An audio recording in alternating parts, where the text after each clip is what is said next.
Happy Superfood Sunday, everyone. Laura Hale here with my lovely assistant, Ava. So tonight for dinner, we're making a crustless quiche. Similar to a frittata, except it's way thicker, like about that thick. So I don't like the crust on the quiche. I usually don't eat it, so I just don't make it with that part. A friend of mine, he has made a crust out of sweet potatoes, so I'll give that a try sometime, and we'll post that out here as well at some point. So, Ava, do you remember having this dish before? No.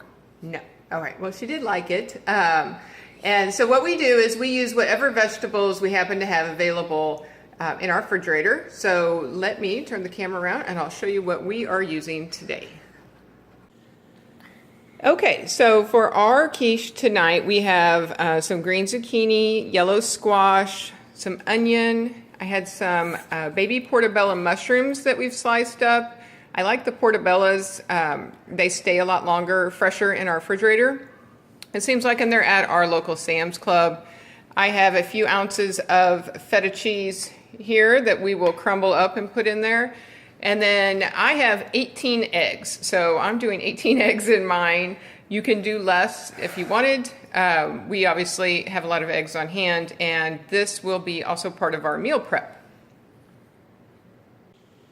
Okay, so what we're going to do, as I was saying, this is 18 eggs for us because it is part of our meal prep. We also have a lot of chickens, so we have a lot of eggs available. Do you like eggs? Yeah, I love them. Yeah. All right. So, what about mushrooms? Do you like those? Yeah. Kind of. She did eat some the other day, and she liked it. So, for us, this will be our meal prep as well. So we'll have dinner tonight, and then we'll have leftovers throughout the week, or it could be breakfast or lunch. Easy on the go. We slice it like pie, and I make it in a pretty big pan, so it makes quite a few servings. So the first thing we're going to do is we're going to saute the onions, mushrooms, and the zucchini and yellow squash in a pan in a nonstick skillet with a little bit of olive oil, salt, and pepper. And when that is done, we're going to finish whisking our eggs, and then we'll put it together, and we'll be right back to show you what that looks like. Okay? Okay. All right. Bye-bye. Hi. All right, we are back. My assistant's down here. So we have sauteed our vegetables, and as I said, use whatever you have. We actually really like this with asparagus, mushrooms, broccoli, spinach, baby kale, not the curly kind of kale, the other, like the smoother kind of kale. And when you cook your vegetables, you do need to add salt to them, so that helps them sweat out the moisture, and it helps them to soften in the pan. So I've added salt to the vegetables and pepper. Put a little bit of salt in the eggs when I whisk them up, but as I said, I'm using feta cheese, which is a lower fat, naturally a lower fat cheese, lower calorie, and it is kind of salty, so all of that is to taste. And then, like I said, we did 18 eggs. You could do 12 to 18. I'm doing it in a big round pan. I'm going to show you in a minute. Or you could put it in a 13 by 9 inch pan and cut it into squares. And then, like I said, for leftovers, it's great to take to lunch, eat for breakfast. I've also cut it, wrapped it in saran wrap, and then put it in the freezer, inside a freezer bag, and then you can grab and go, it defrosts, and then you just heat it up, ready to go.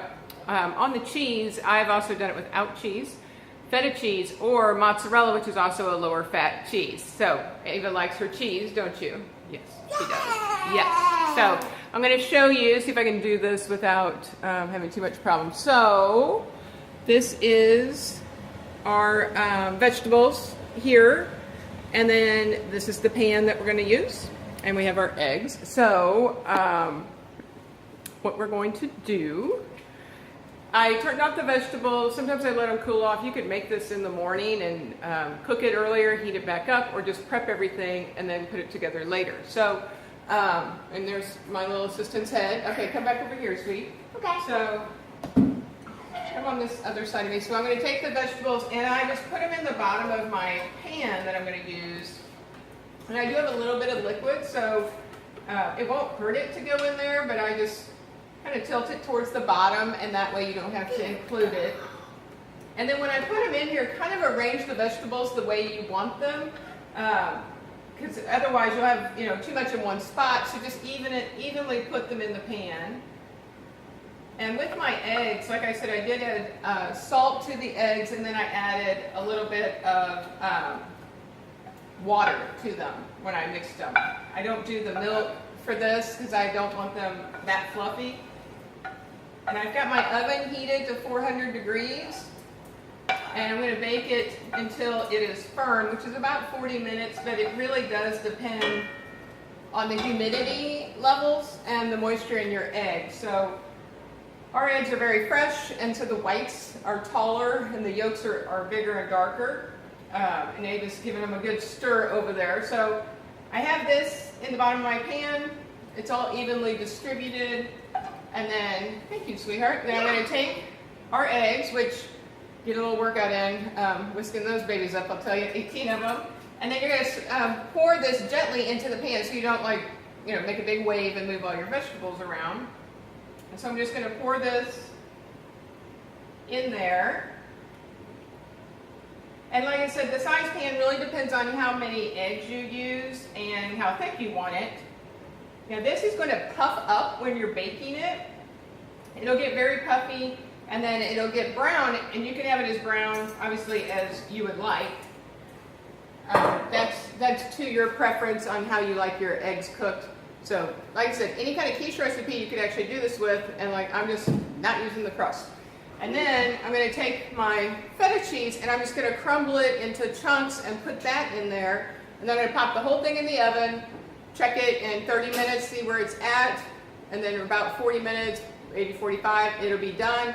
I'll take it out, let it sit a little bit to cool, cut it into triangles. We're going to have a salad with ours, and then we'll be ready to eat dinner. What do you think? Yeah.